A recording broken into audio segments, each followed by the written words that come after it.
अक्कलकुवामध्ये शिवसेनेचा आदिवासी मेळावा होता आणि त्या मेळाव्यामध्ये मी भाषण करत असताना मी जे बोललो नाही ते दुर्दैवानं माझ्या तोंडात टाकण्यात आलं आणि त्याच्यावरून आज काही संघटना माझा निषेध करतात असं मला कळलं। कारण मी परंतु लोकशाहीमध्ये एवढा अधिकार मला तुम्हाला सगळ्यांना दिलेला आहे की जर कोणी चुकला असेल तर त्याला विचारायचं आणि तेवढंच मी सांगितलं, याच्यावर काहीच सांगितलेलं नव्हतं। आणि पद्माकर दादा हा कॅबिनेट मंत्री राहिलेला माणूस आहे, मुख्यमंत्र्याचा प्रोटोकॉल पाळला पाहिजे हे पद्माकर दादाला सुद्धा कळतं आणि म्हणून त्यांच्याकडनं ही अपेक्षा नव्हती, म्हणून मी फक्त त्यांच्यापुरतं मर्यादित बोललो।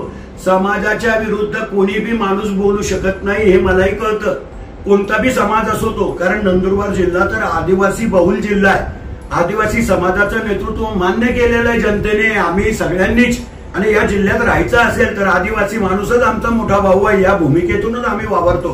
पण दुर्दैवानं काही मंडळी स्वतःच्या राजकीय स्वार्थासाठी त्या भाषणाचा कुठंतरी गैरअर्थ लावतात आहे आणि निषेध करतात आहे। माझी त्यांनाही विनंती आहे, आम्ही 50 वर्षापासून आदिवासी समाजाची सेवा करतोय, आम्हाला कोणाच्या प्रमाणपत्राची गरज नाही, पण आम्ही इमानदारीने, तुम्ही अजूनही 50 वर्षापासूनच्या म्हाताऱ्यापासून तर आजपर्यंतच्या तरुणांना विचारून घ्या की रघुवंशी परिवार सुद्धा आदिवासीची सेवा करण्यामध्ये या जिल्ह्यामध्ये अग्रेसर परिवार आहे।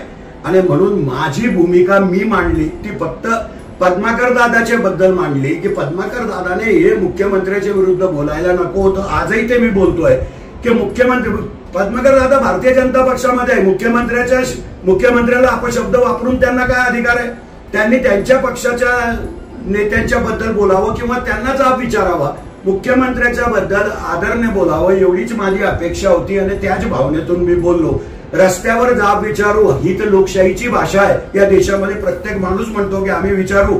रस्त्यावरच नेत्यांना थांबवतात, विचारतात की तुम्ही असं बोलले का, तुम्ही असं केलं का, तुम्ही आम्हाला मदत करणार का? हे लोकशाहीचे संकेत आहे आणि लोकशाहीच्या व्यतिरिक्त मी काहीही बोललो नाही। कृपा करून जास्त माझा निषेध बी करू नका, मला मोठं करू नका। तुम्ही जेवढा माझा निषेध कराल तेवढा मी मोठा होईल असं मला वाटतं आणि म्हणून निषेध विषेधच्या भानगडीत पडू नका। जे झालं ते कालपुरतं मर्यादित होतं, आदिवासी समाजासाठी नव्हतं, फक्त मुख्यमंत्र्यांच्या बद्दल पद्माकर दादांनी केलेल्या वक्तव्याबद्दल होतं। आदिवासी समाजाच्या साठी कायम झटणारे आम्ही आहोत आणि भविष्यामध्ये सुद्धा आदिवासी बांधवांच्या हितासाठी झटणारे आम्हीच राहू एवढं वचन तुम्हाला देतो आणि थांबतो। धन्यवाद। जय हिंद, जय महाराष्ट्र।